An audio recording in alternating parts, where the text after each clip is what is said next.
Hello, this is XII, and welcome back to Let's Play Final Fantasy XII! Since last time, I made it back to the Mosforan highways here, because, well, there's another side quest that we can do as long as we're in the area, and, oh, there he is. Okay. There is one thing I want to buy here. You don't have to do it now, but sooner or later you'll want to. Oh, it's in the Bazaar packages. We want to get the Forgotten Grimoire that costs 20,000 gil there. That's for the War Mage monograph. That basically increases or unlocks the monograph drop for undead monsters, if I recall correctly. Maybe I should double check this. But anyway, there's the Shrine of the Northwest Wind there. And you want to examine that and touch the shrine or do whatever it is you do there to cause it to start glowing there. And you also want to activate the Shrine of the West Wind there, so that way you can get access to this side quest. Now let me take a look there real quick. It's not up there. Ah, there it is. Yeah, Amorphs and Undead. But okay, there we go. But yeah, that'll be very useful. And you can unlock it in the Bazaar packages after examining a hunt board 25 times. So by this point in the game, you probably would have unlocked it after all the hunts we've been doing. So, but if you haven't, well, you can get it that way. So there you go. If there's any other monographs that you would really like me to get, let me know, because I'm not a huge fan of most of the rest of them. I'm probably going to skip on those.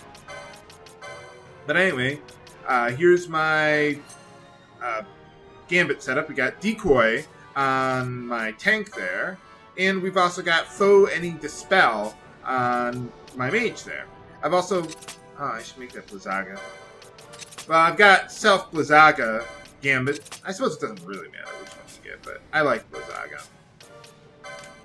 But anyway, so you want to have those on them. Notice that I've got Haste, Faith, Bubble, and Reflect on my reserve party members. That is very important for this side quest that we got here. So let's head on up here. Now, if you've examined both Shrine of the West Wind and the Northwest Wind, then you'll get some platforms here that will let you move along into a secret area.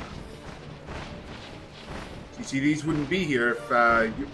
Oh man, they're still following me? Nuts! Okay, we'll do this the old-fashioned way then. With magic! Oh, by the way, I forgot to mention since last time, I maxed out all of my magic licenses. So that's all taken care of, because I had so much LP. Okay, we're all buffed up and ready to go. So we got all the usual buffs for this part. Oh, why did the music cut out like that? I like the adventurous music here. What, is this part not going to be adventurous?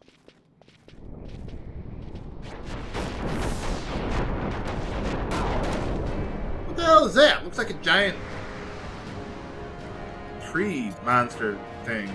Now this is Exodus, who I believe is supposed to be a reference to Exdeath, but somehow they translated it differently. But, well, whatever. But anyway, we want to get the Dispel on him so to remove his Reflect status. And then he'll keep on casting Reflect on himself. So that'll kind of lock him a little bit into continuously casting Reflect on himself over and over and over again. Not always. So, yeah, as you can see, it's not a perfect lock, but it works. Let's see, yeah, good Kiraga ought to do. Yeah, you want Decoy, so that way all of his attacks will be focused on you. Unleash. Sonic Unleashed? No, just ordinary Unleash. Ow! Yeah, if you didn't have Decoy on... Oh yeah, that's right, I can't use Phoenix Downs here. But yeah, if you don't have Decoy on your leader, then that will kill you and your entire party there. So you want to make sure you maintain Decoy, so that way you can keep his AoE attacks focused on just one person. And if I could get Bubble on myself, that would be great, but I may not survive this. Yeah, that's the gimmick.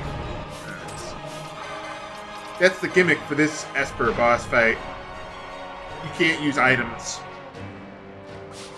So I'm going to have to... Okay, he's using a paling. Once he does that... Oh man, Basch is still being targeted. Well, anyway, Oh, he's not being targeted anymore. So now I can, or is he? Well, I want to switch in all my reserve party members first. So let's do that. Let's go Glacial. Yeah. So while he's setting up his paling, switch in the reserves.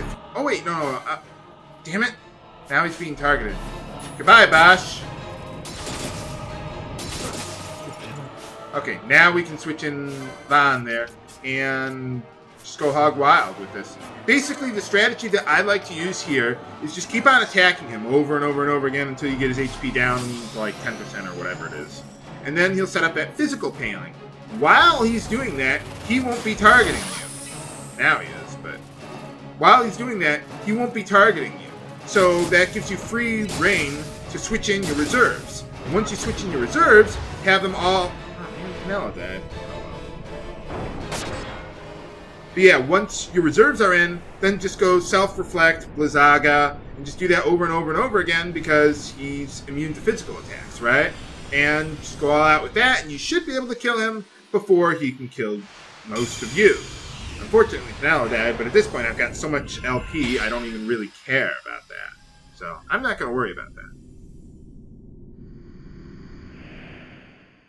But alright, we got ourselves another Esper. That one's a little tricky to kill, but I dare say I've soiled my cuffs. But alright, we got him. Too bad there wasn't more of a reference to Exdeath, but oh well. We got a new Esper, Exodus, the Judge Sal... whatever, I don't know. But I'm going to go after another rare game right now, so I'll just meet you over there then. We got a few more rare games to take on. Okay, we are back in the Dalmasca Esper Sands to take on the Terror Tyrant. And just to show you where we are in the Broken Sands area, as far north as we can go. It actually links to the Mosforan highways, which is part of the reason I'm doing that now. So let's go get the spell on him first. Okay, that wasn't so bad.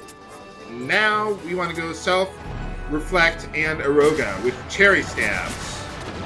And just go all out against the guy. This guy is a little difficult. He will take a while. Unfortunately, I can't even heal myself with magic because I got reflect. I'll have to resort to a high potion. Hopefully that'll be enough. Or he could just attack someone else for a change. That would be helpful too. One more valley ought to do. Alright, got him. So anyway, the way this guy spawns is it's a 40% replacement rate, or 40% spawn rate to replace one of those wild Saurians there. So, alright, there we go. Let's head on to the next rare game then. Okay, we are back in the Salika Wood here, in the Piebald Path. Basically, the way to spawn this rare game, once you get into this area, don't kill anything for the first 60 seconds that you're here. And then, that will spawn this guy, Rage Claw. And, let's see, yeah, let's use it to spell on him. And we also would like to get Slow and Blind on him. That ought to do it. But yeah, don't let him, or don't kill anything within the first 60 seconds. It's a guaranteed spawn.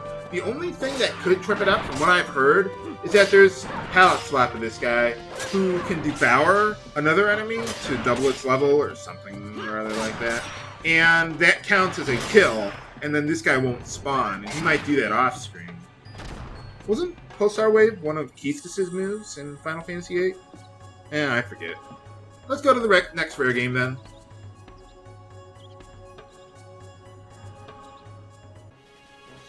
Okay, we are back at the Fan Coast. We've got the rare game dead ahead there, and we are at Cape Tialan there, just west of the Gate Crystal there. So, let's go. Well, first things first, I want to get the spell on the Skull Bash. That's the one that I want. He has a 40% spawn rate around this area with all these Pyralisks hanging around here. And I want to use Blizzaga to take out the Pyralisk first. Get him out of the way. Okay, there we go. Now let's equip. I had, those others. I had the Glacial Stabs equipped. Now I want to equip the Storm Stabs because this guy is weak to Thunder. And I've already got Reflect, Haste, Faith, Bubble on everyone there. So now let's just turn on all our gamuts and go to town. And let's see, let's get blind on this guy too while we're at it, since we can only use 2 Thundagas at once anyway. Oh wow, this guy won't take very long at all. Yay, we got blind on him just as we were about to kill him, but... Well, okay, there we go. There's the last trophy that I really want to get for now. So, I think that's all of the outdoor rare games. So, now let's put those trophies to use. Back at the Hunter's Camp here. Okay, so now that we've gotten the trophies here, I've already given 19 trophies to attack off-screen. So, let's give the 20th one to him and see what we can get for our reward. I wonder if we'd get the White Chronicle if we gave all the trophies to stock there. No, that's another game. But anyway, once you've given a certain number of trophies to any one of those 3, they sell some new stuff here. So I'm just going to go through this dialogue real quickly here. Nothing I really care about. But anyway, for getting 20 trophies to attack, you unlock this item. Which weapon do I get? The Deathbringer, which is probably, in my opinion, the easiest way of getting one of them. There is another way of getting it. You can steal it from a rare game later on, but that's a bit too risky for my taste. So, well, there we go. We got a Deathbringer there. A lot stronger. It's probably one of the strongest one-handed swords in the game. But sooner or later, I'm probably going to want to go on to a two-handed weapon for my tank, simply because enemies later on in the game will be able to ignore your evade anyway. So, yeah. But for right now, we'll just stick with what we got. That's okay. Now I want to head back to, well, Balfonheim here. And, I'm getting a little low on teleport stones. So, yeah, this is that guy from way back at the, yeah, I like to have 20 teleport stones. That's good. He was back at the Tomb of King Wraithwall earlier there, but nice little reference, throwing him back in there like that. There's a few other things that I would like to purchase as long as I'm here.